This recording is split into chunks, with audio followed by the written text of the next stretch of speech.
মা, কোথায় তোমার বড় ছেলে চলে আসছে? কি ব্যাপার ভাইয়া, তুমি আমাদের বাসায় কিছু না জেনে চলে আসলাম? না, মা কল করে বললো যে মা নাকি আমার বাড়িতে যেতে চায়, একটু মনে হয় অসুস্থ, এই জন্য মাকে নিতে আসছি। মা কোথায়? মা তো রুমে রুমে। ভাইয়া ভাইয়া আপনি আসছেন, আপনি বসেন, আপনার জন্য কফি বানিয়ে দিই। না, মাই তো আমাকে ফোন করে বলছে যে মা আমার সাথে যেতে চায়, আমার বাড়িতে থাকতে চায়, একটু অসুস্থ লাগছে। মা কোথায়? আচ্ছা শোনো ভাইয়া, আপনি এক কাজ করেন, আপনি বসেন, আমি মাকে ডেকে নিয়ে আসি। মা কীরকম অবস্থা আছে বা কাপড় চোপড় ঠিকঠাক আছে কি না, কারণ অসুস্থ বলে কথা, আমি নিয়ে আসি। যে ডাকতে হবে কেন? মা যেহেতু অসুস্থ, তার মানে অবশ্যই রুমে হয়তো রেস্ট করছে। তাহলে এক কাজ করি, রুমে চলে যাই, মার সাথে দেখা করি, তারপরে মা রেডি হোক, মাকে নিয়ে চলে যাই নাকি? আরে বাবা ভাইয়া, তুমি আসছো কতদিন পর আমার বাসায়, বসো, দুই ভাই আমরা গল্প করি। মোনা যাক, দেখে নিয়ে আসুক। হ্যাঁ হ্যাঁ প্লিজ ভাইয়া, আপনি এখানে বসে ওর সাথে গল্প করেন, আমি মাকে নিয়ে আসছি, আর অসুস্থ তো আমি ধরে নিয়ে আসি, থাকো। হ্যাঁ হ্যাঁ, তুমি যাও, দেখে নিয়ে আসো। আমার আমি শাড়ি পরে নিয়ে আসতে বলো, যাও যাও যাও যাও।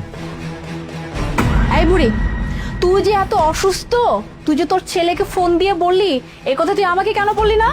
শাড়িটা সুন্দর মতো করে পরবি, ঠিক আছে? আর রুমে ড্রেসিং টেবিলে সব কিছু রাখা আছে, গয়নাগাটি, ভালো মতো করে রেডি হবি, যাতে করে তোর ছেলে কোনোভাবে বুঝতেই না পারে যে তুই কোন হালে থাকিস। কথা যেন মাথায় থাকে, কেমন? ভালো মতো রেডি হয়ে থাকবি।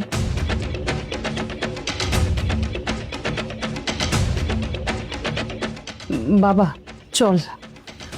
ওই তো আসছে আম্মা। ভাইয়া বসো, আমরা চা খাই। আমার তুমি বড় ছেলের বাসায় যাবা, আমাকে তো একবারও বললা না। আমাকে বলতো, আমি রেখে আসতাম। আচ্ছা ঠিক আছে, তুমি যেহেতু যাবাই তোমার বড় ছেলের বাসায়, তুমি তো বলছিলা তোমার ছোট ছেলের বাসায় তুমি 6 মাস থাকবা। এদিকে তো 6 মাস হয়ই নাই, 3 মাসে তুমি বলতেছো তোমার বড় ছেলের বাসায় যাবা। আচ্ছা ঠিক আছে, যাও, যখন এখানে আসতে মন চাবে আমাকে একটা ফোন দিবা, আমি তোমাকে জানিয়ে আসবো, ঠিক আছে?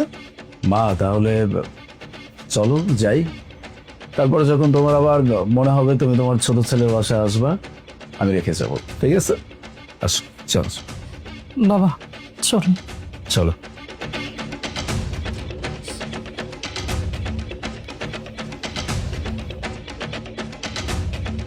আমি বুঝলাম না, মা যে অসুস্থ এই কথা ভাইয়া কি করে জানলো?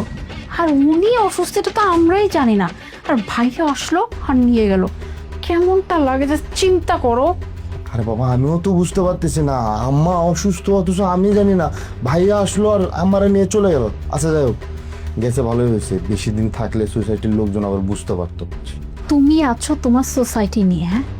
সোসাইটি কি ভাবলো না ভাবলো এইটা তুমি চিন্তা করতেছো। আরে সোসাইটির মানুষরা কি জানে উনি আমাদের কে? সোসাইটির মানুষরা এইটা জানে যে উনি আমাদের বাসার কাজের লোক। সো কাজের লোক থাকতেই পারে মাসের পর মাস। তুমি বলতেছো সোসাইটি সোসাইটি, তুমি যে চিন্তা করো, এখন এই বাড়ির কাজকর্ম কে করবে? হ্যাঁ, থালা বাসন রান্না বান্না ঘর মোছা এগুলো কে করবে? আমি আমি তো এগুলো করবো না, আমি তো করতে পারিও না। মেজাজটা খারাপ হয়ে যেতেছে, বুড়িটা সময় পেল না যাওয়ার। বাবা আমিও বুঝতে পারতেছি না। আচ্ছা ঠিক আছে, 3 মাসের জন্য গেছে তো যাক না, ওইখানে থাকুক। এখানে বেশি থাকতে থাকতে যদি সোসাইটির কোনো ফ্লাডের মানুষ এসে দেখতো যে আমার আম্মারে দিয়ে একটা কিছু কাজ করাচ্ছে, কেমন ভাবতো না? এখন কি করা যায়, একটা কাজের মহিলা রাখতেই হবে। দেখো আমার না কিচ্ছু ভালো লাগতেছে না। আর একটা যে কাজের লোক রাখার কথা বলতেছো, কাজের লোক রাখলে টাকা দিতে হবে না? টাকা এই বুড়িকে দিয়ে কাজ করাল, তার টাকা লাগতো না, তাই না? বরং আমাদের টাকা সেভ হয়ে যেত। কাজের লোক রাখবে। মা তোমার সাথে এসব বলছি, তুমি আমাকে বলো নাই কেন? বাবা আমি তোরে কিভাবে কমুকো, আমার নিজের কাছে তো লজ্জা লাগতেছে যে নিজের পেটের সন্তান তার মায়ের সাথে এভাবে চাকরানির মতো কাজ করছে। তাই আমি তোরে কিছু বলি নাই, মিথ্যা কথা বলছি যে আমি অসুস্থ, তুই আমার নিয়ে যা। আমি দেখতেছি। কিরে ভাই, কি বাবা, ভাইয়া যাও নাই তোমরা? আর কত নাটক করবে?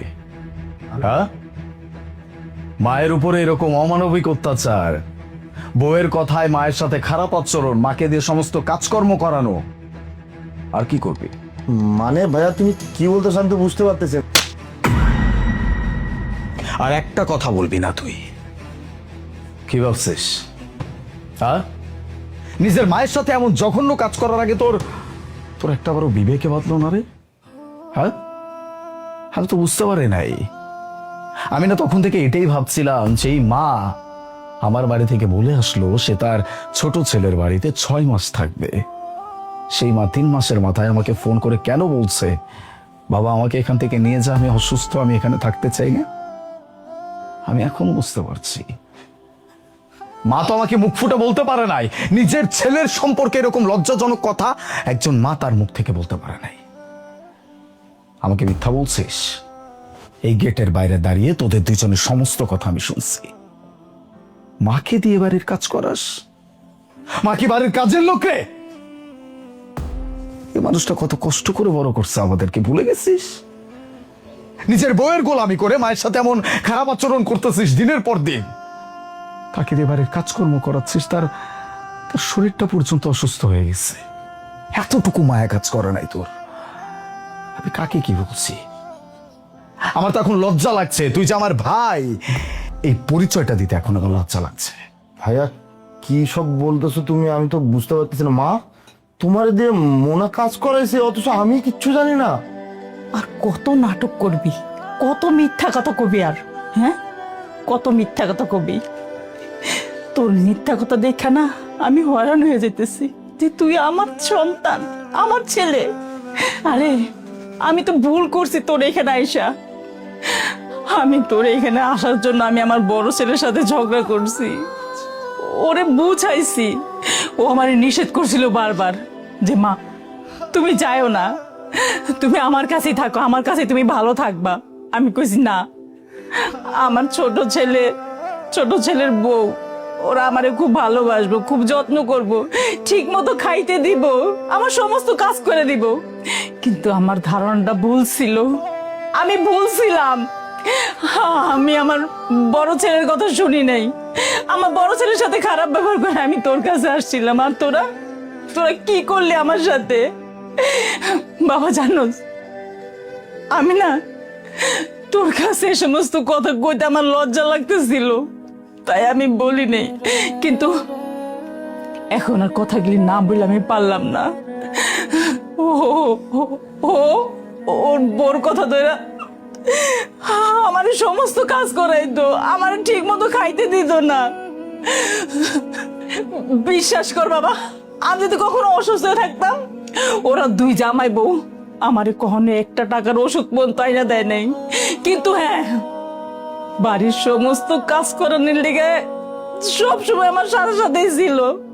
শোন বাজান, আর এই যে আমার ছোট ছেলে, যার আশায় যার ভরসায় আমি তোর সাথে ঝগড়া করে আমি ওর কাছে চলে আইছি। আরে তোরে তো আমার ছোট ছেলে ভাবতে আমার ঘৃণা লাগতেছে। তোরা তো আমি শিক্ষিত বানাতে পারি নাই, একটা অমানুষ বানাইছি, অমানুষ। তুই অমানুষ হইছিস। মা আমি বুঝতে পারছি, আমার ভুলটা আমি বুঝতে পারছি। তুমি প্লিজ আমার মাফ করে দাও। আমি বুঝতে পারি নাই আসলে এরকম হবে বা এরকম তুমি ভাববা। নাটক বন্ধ কর, এসব নাটক বন্ধ কর। মায়ের সাথে যে অন্যায়টা করছি সেটার জন্য মা তোদেরকে ক্ষমা করে দিতে পারে, আমি কোনোদিনও ক্ষমা করব না। আজকের পর থেকে মা তোদের বাড়িতে আসা তো অনেক দূরের কথা, তোদের চেহারাও দেখবে না। আমি আমার মাকে এখান থেকে নিয়ে যাব, আমার মায়ের সমস্ত দায়িত্ব আমি বহন করব। মা চলো। চল বাবা। মা কথা শোনো।